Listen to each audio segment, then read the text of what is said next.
course. You can't have something like that without a vast effort behind it. Yeah. Human beings were working on creating this geared and cogged machinery that reflected the patterns in the sky. Oh, is that a recreation? In April of 1900, a fleet of Greek sponge divers from the island of Symi, sheltering from a violent storm off the rocky coast of Antikythera, lowered a man named Ilias Stadiatos into the dark waters of the Aegean Sea, at a depth of nearly 50 meters, in a place where sunlight barely reached and the pressure could crush an unprotected human body.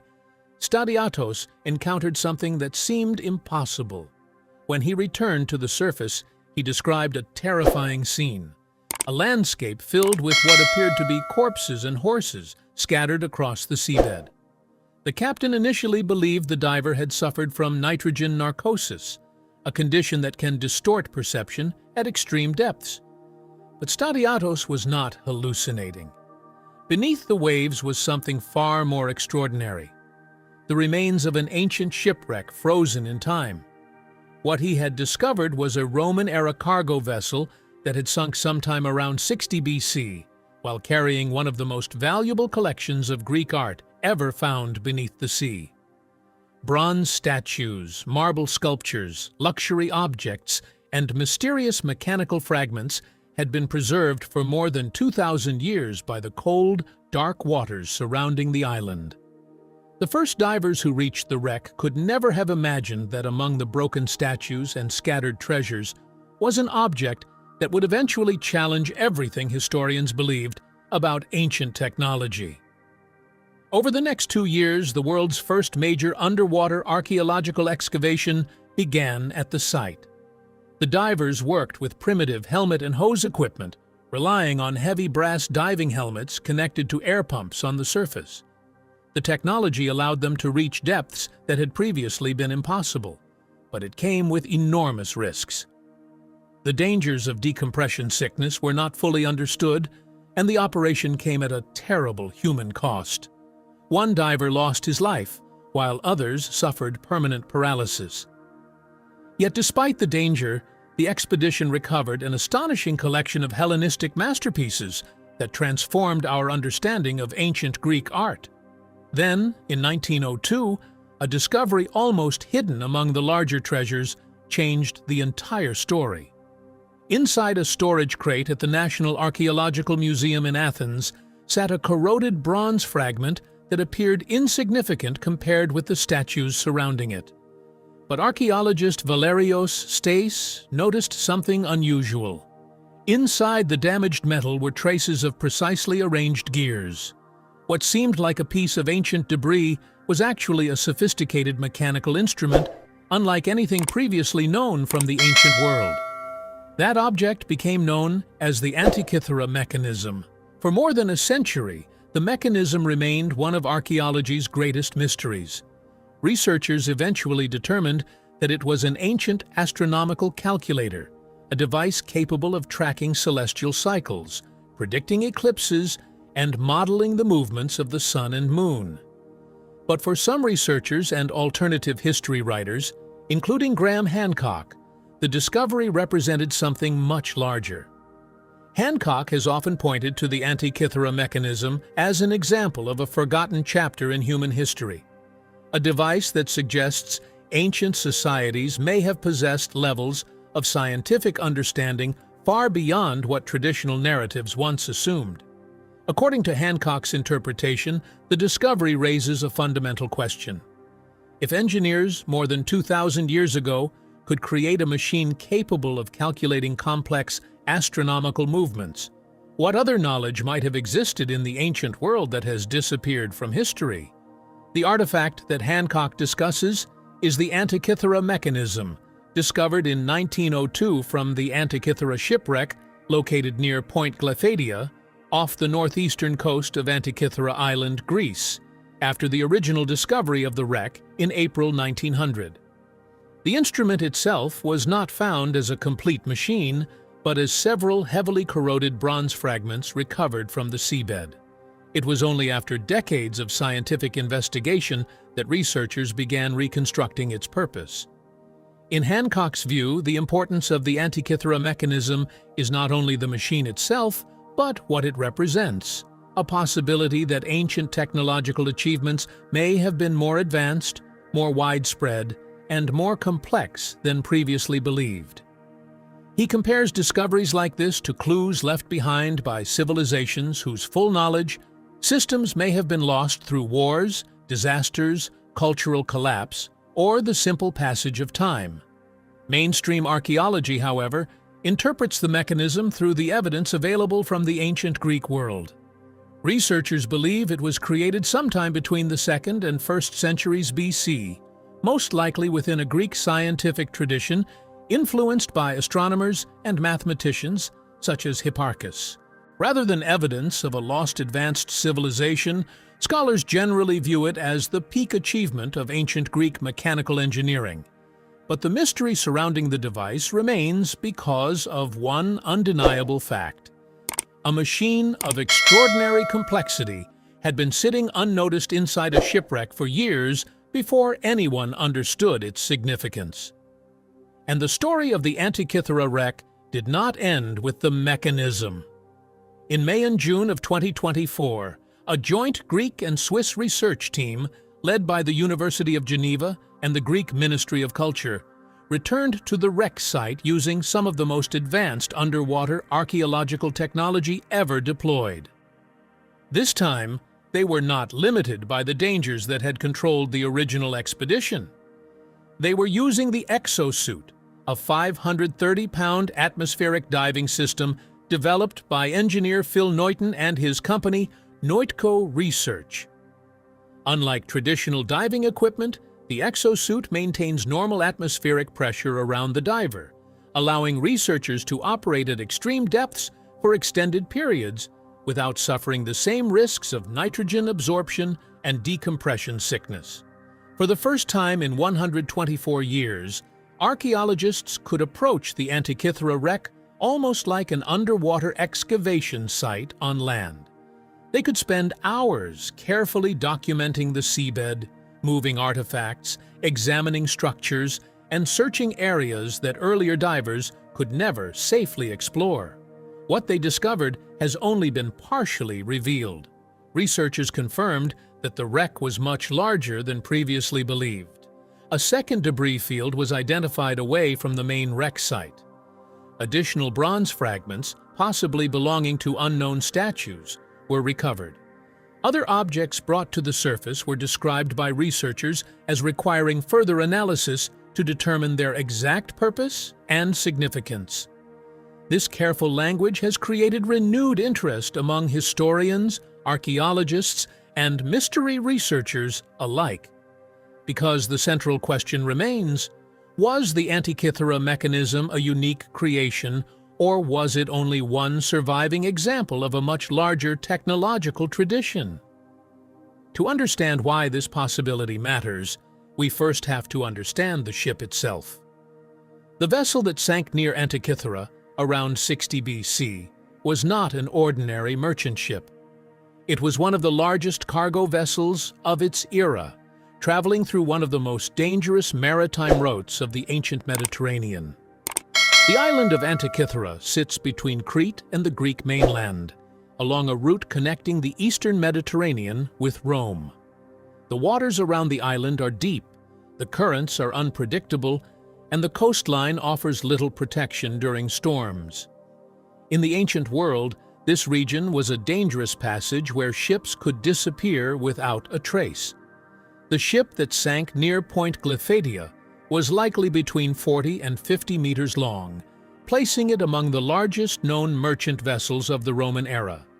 A ship of this size required significant resources, a large crew, and a valuable cargo. And the cargo revealed the true importance of the voyage. The 1900 to 1901 excavation recovered some of the finest examples of ancient Greek art ever discovered. The Antikythera Youth, a magnificent bronze statue possibly representing Perseus or Paris, became one of the greatest treasures of the National Archaeological Museum in Athens. The Antikythera philosopher, A marble portrait of exceptional craftsmanship represented the highest achievements of Hellenistic sculpture. Additional discoveries included bronze fragments, marble statues, decorative objects, and countless pieces of a collection that appeared less like ordinary trade goods and more like the contents of an ancient treasure shipment. Wine amphorae, coins, and other artifacts helped researchers determine that the ship sank between approximately 60 and 65 BC. This placed the disaster during a period of intense conflict between Greece and Rome. After the Roman general Sulla captured Athens in 86 BC, enormous quantities of Greek wealth and artwork were taken to Rome. Many historians believe the Antikythera ship may have been transporting some of these treasures as war spoils or as a private collection belonging to a wealthy Roman patron. Whatever its true purpose, one fact remains certain. The Antikythera ship was carrying objects of extraordinary value. And hidden among those treasures was a machine that would force humanity to reconsider what ancient engineers were capable of creating. This was not a merchant vessel carrying ordinary commercial goods. This was a floating treasury, loaded with some of the most valuable objects in the ancient Mediterranean world. And somewhere among those statues, amphorae, luxury items, and priceless works of art was a corroded bronze device that no one would recognize as significant for another 2 years. The object that would eventually transform our understanding of ancient science was not discovered because researchers were searching for technology. It was discovered almost by accident, hidden among the obvious treasures of the wreck. The Antikythera Mechanism has often been called the world's first computer. The description is not entirely accurate. The mechanism was not a digital computer like the machines of the modern age. It was an analog device, a mechanical calculator that used physical components to represent and calculate astronomical cycles. But despite the limitations of the comparison, the phrase captures something essential about its importance. It was a machine of extraordinary complexity, built with a level of precision that would not be matched in European engineering for more than 1,000 years. When Valerio Stais first identified the gears inside the corroded bronze fragments in 1902, the archaeological community struggled to understand what they were seeing. The technology seemed impossible. It did not fit comfortably into the traditional image of the ancient world. Historians already knew that the Greeks had produced remarkable achievements in mathematics, philosophy, architecture, and astronomy. But a mechanical device containing dozens of precisely engineered gears, capable of modeling the movements of celestial bodies, seemed to belong to a much later era. For decades, the Antikythera Mechanism remained a fascinating but confusing artifact. It was interesting, it was mysterious, but it was still largely unexplained, a puzzle waiting for technology advanced enough to reveal its secrets. That breakthrough finally began in the 1970s, when physicist Derek de Solla Price conducted one of the first serious scientific investigations of the mechanism using X-ray imaging. Price's research revealed that the damaged fragments were far more complex than they appeared on the surface. Hidden beneath layers of corrosion was an intricate system of gears arranged according to mathematical principles. He proposed that the mechanism was an astronomical calculator, a device designed to predict the positions of the sun, moon, and planets. Although Price's reconstruction was incomplete, his work established the foundation for every major study that followed. The next great breakthrough came in 2005 when the Antikythera Mechanism Research Project, led by Mike Edmonds and Tony Freeth of Cardiff University, received permission to examine the surviving fragments using advanced X-ray computed tomography. This technology allowed researchers to look inside the object without damaging it. For the first time, hidden layers of the mechanism became visible. The scans revealed inscriptions carved into the bronze surfaces, instructions and explanations that helped scientists understand how the device was designed to operate. What the researchers discovered was extraordinary. The mechanism contained at least 30 bronze gears, each manufactured with remarkable precision. The teeth of these gears were designed to interact with one another with tolerances measured in fractions of a millimeter. Together, these components created a mechanical model of the heavens. The device could track lunar and solar eclipses, display the phases of the moon, and represent the positions of the 5 planets visible to ancient observers: Mercury, Venus, Mars, Jupiter, and Saturn.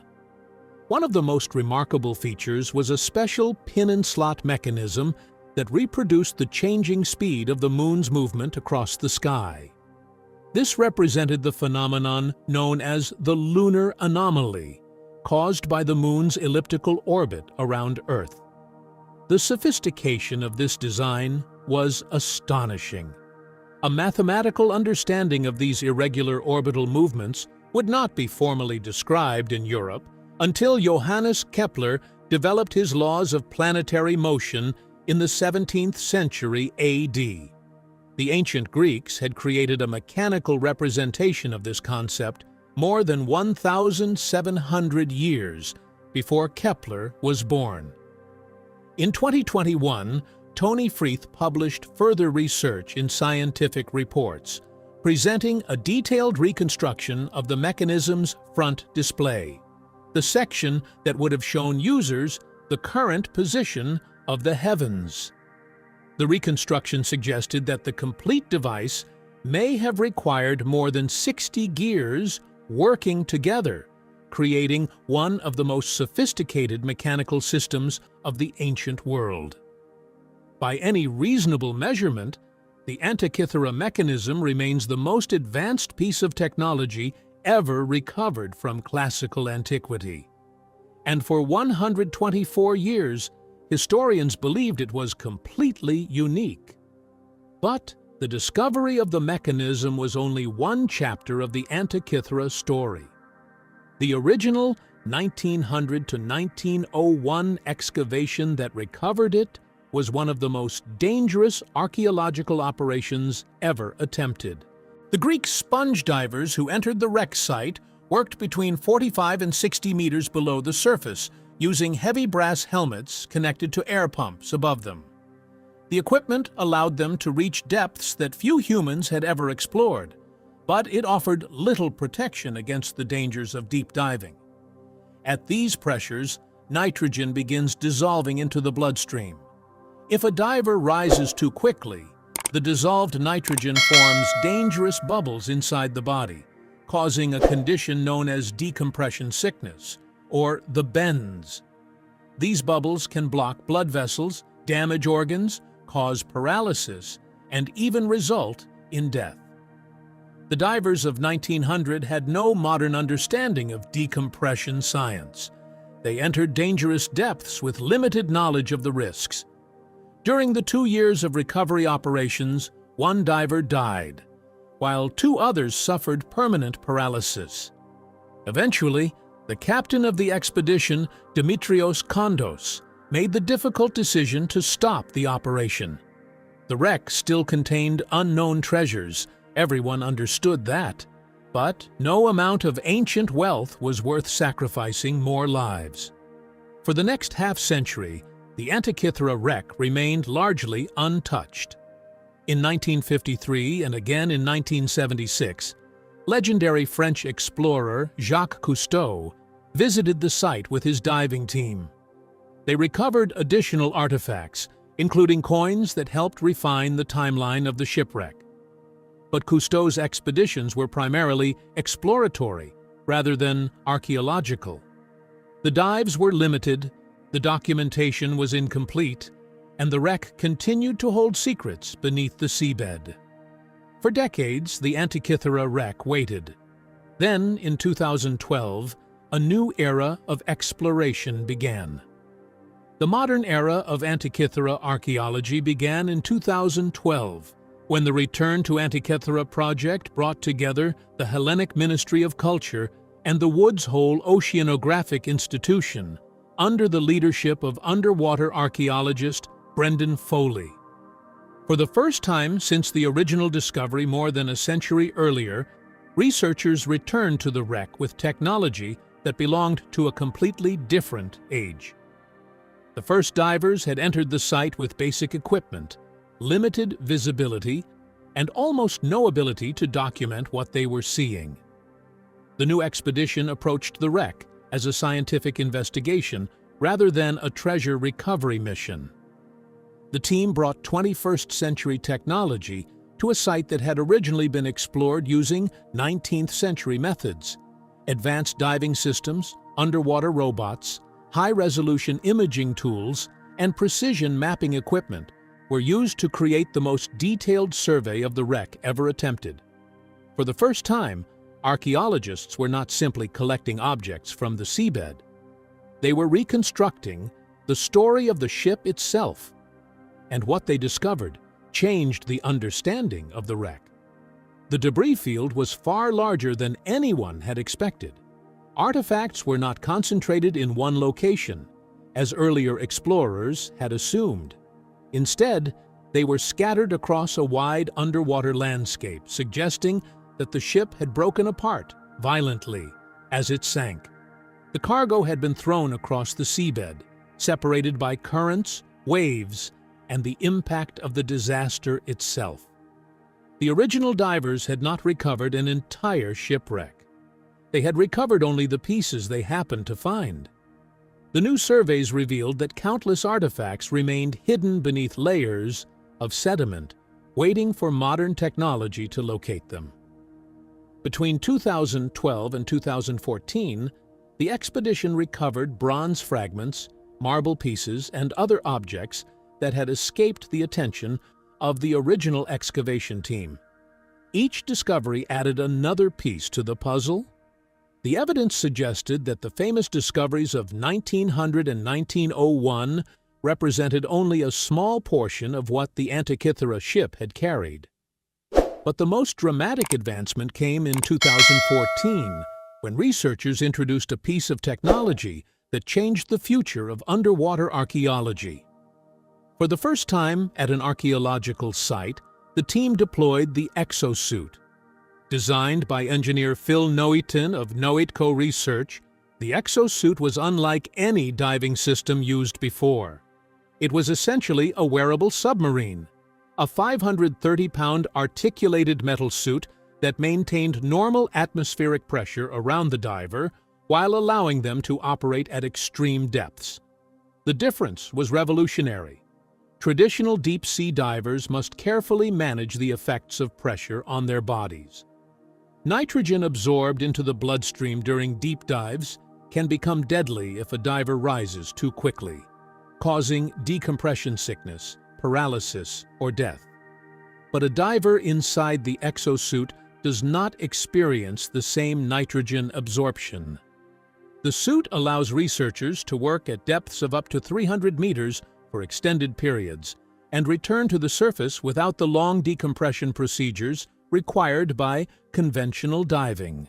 Inside the suit, archaeologists can move their arms, handle tools, collect artifacts, and perform delicate scientific work in an environment that would be impossible for an unprotected human. For the first time in history, the Antikythera wreck could be studied almost like an archaeological site on land. Researchers were no longer limited to brief moments on the seabed.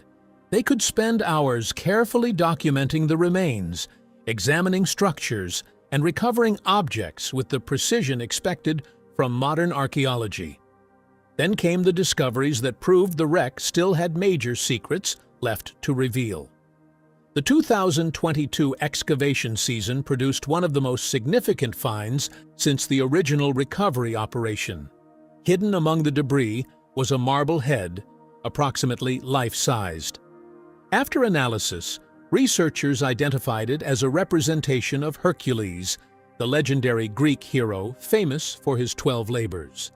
The quality of the sculpture matched the masterpieces recovered during the early 20th century excavation. It was not a minor fragment. It was a reminder that the seabed still contained major works of ancient art.